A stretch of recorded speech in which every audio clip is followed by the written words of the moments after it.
So I haven't talked about Super Minipla yet, and I do have quite a few. I haven't been buying them probably in the last year or so, but I pretty much got everything I wanted that they've got. I'm sure there's something they'll come out with, but let's start with something that I got. I mean, I've been a fan of since '92.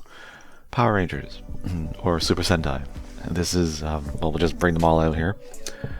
Got all the Zords to make up the Megazord, or Daizyujin, if you're going by the Zyuranger continuity. And they all look really good. Now, the thing about Super Minipla you have to understand is there's a lot of stickers, like a buttload. I just realized they put the like barcode thing on a sticker on the T-Rex. That's kind of funny. Yeah, they're very sticker heavy. Like, if you want to make them look good and not put the stickers, painting is a must because there's so much. But they look good. I mean, they're small, and if you don't have the money for the big one, even though, I mean, these are getting kind of pricey on the aftermarket, it might be the same price as the official deluxe from '92. But yeah, the T-Rex looks good. It has the arms that can move. Its legs are better than the original because they're ball jointed at the hips, and it's ball jointed at the ankles. But the rest is about the same. Although the head doesn't, it kind of moves up a little bit, but it's not, I don't think it's supposed to, but it has the space for it. Mastodon. Not too bad. It doesn't have its trunk moving, which is really the only thing the original could do, but mine got really loose. I still have mine, original, which I might show off sometime. The feet can rotate out. That's new. So that's something different. Saber-tooth tiger is actually a bit better. It has a neck. The original is just straight. Now it has an actual neck, so it can look up and down some. That's cool. But everything else is pretty much what we'd expect. And it has a little tail gun. And Triceratops is pretty much identical as to the original version. It's got the little tail cannon, which they actually move separately this time, where the original they're on a bar together. And then Pterodactyl has his little gun feet. I wish they had given us like a sticker for the chest at least, like a chrome one. That would have been nice. Has a couple on the inside too that make it look good.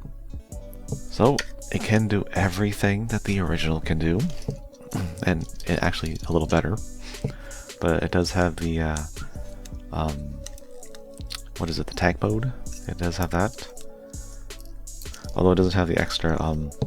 The original toy had a little extra piece, a little button to hinge the knee caps a little higher up, which made it work a little better. This one doesn't have that, so we'll just have to work with it, I guess. And I like that they include the. Oh man, those are really tight. I forgot how tight they are. I forgot how freaking tight these joints were, so I had to use a screwdriver to get them out, but it worked. So now we can just get them in the kneecaps. Alright, we're partly there. Gotta unplug that. Now, this is also a little different. You have to pull out his chest panel here. So that's a little different. I'm not sure why they couldn't made just a little hole in the chest. I guess because they didn't have the extra hinge, they had to make it straightforward. Now, the nice thing is they give you a place to put this. Right in here. In the Mastodon head. So you do have a place to store it. You don't have to worry about losing that little teeny piece and not be able to separate them again. Without, like, finding that part in a parts bin. Which is usually how it goes. Alright, we're almost there. And we just gotta... I think they have them straight up, but I like having them kind of sticking, like the shoulder pads sticking kind of straight like that, instead of having them out for combined mode, like Megazord mode. Personally, just me.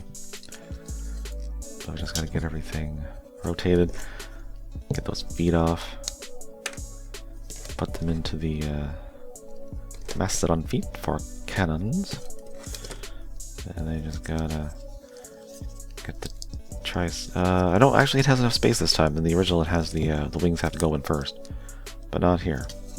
Just gotta put them in the right way, and then we just gotta slide it into the grooves in the feet, which can be a little tricky because the those feet can move like I showed before. So you gotta make sure they're in the right position. And then it tabs into the back, but also the size of the T-Rex, so it's nice and Nice and secure. And we have the tank mode, which looks very good. It looks, I mean, like I said, it doesn't lean forward quite as much as the T-Rex, but I think that's okay. I think you get the idea. It still holds together, it still works. No rolling wheels. Well, let's get into Megazord mode. Let's get rid of the pterodactyl for a second. Just collapse that tail, it'll tab in. And then we can get everything going. So we'll get those cannons off, and they'll fit on its back. Which they're a little longer than the original, which I'm okay with. And then get those hands rotated. Which are very tight, which is good, because then they're not going to flop around. It's all combined. And get that head off. Now we do have to pull off the entire chest panel. It's not hinged like the toy. And we're going to have to pull off the T-Rex head, which I don't really like. I wish there was a way to actually keep it all. It should be able to be hinged and go down. Unfortunately, it's not, so we also have to take off the neck. And so these are going to go inside his chest. There might be a specific position to make them secure in there and not flop around, but I'm just doing it like that because it gets the job done. And everything else is pretty straightforward, just like literally straighten everything out. Okay, and we can leave the I mean, you leave the chest panel. I mean, I don't think you can leave the I don't know if I ever actually tried to put this on with the chest panel of the T-Rex still in there. And it turns out you can leave it on, so that's cool. I like having that there instead of in the shield, so that's nice. And then finally, Megazord activated.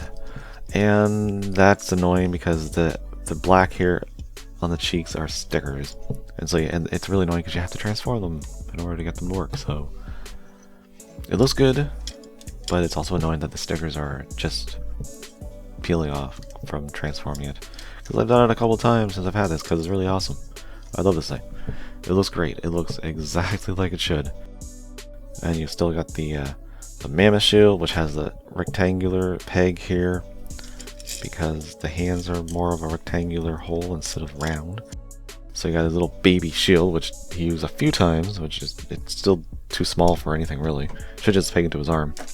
And then you have the power sword, or the god horn. I think it's in Japanese. That's a long ass handle. Yeah, and that's pretty much it, or at least it would be it. But you might notice there's a few more joints in this guy compared to the old 1992-93 version. Get out of there. Because the original, you could do this, and you can do this. But with this guy, you can still raise his arms up, but you can get them out. And there's the elbows, and rotation, and wrist rotation. The head can even move. Holy, look at that. Look at that. Modern engineering. And the joint that's really tight, you have to pop out for the knees, give you knee articulation. It looks weird. It looks really weird. But it is there. And you can keep the feet the way they are. This is the way they're supposed to look. But if you pull the ends off, you have hidden ball joints, which are also extremely tight. And I'm probably going to wreck my nails, but whatever. And after a little bit of help, you now have ankles. Because they've got that hinge that let them come out, and they're ball jointed. So now he can just pose the best. I love this thing so much. It's such a great model that turns into a pretty solid figure.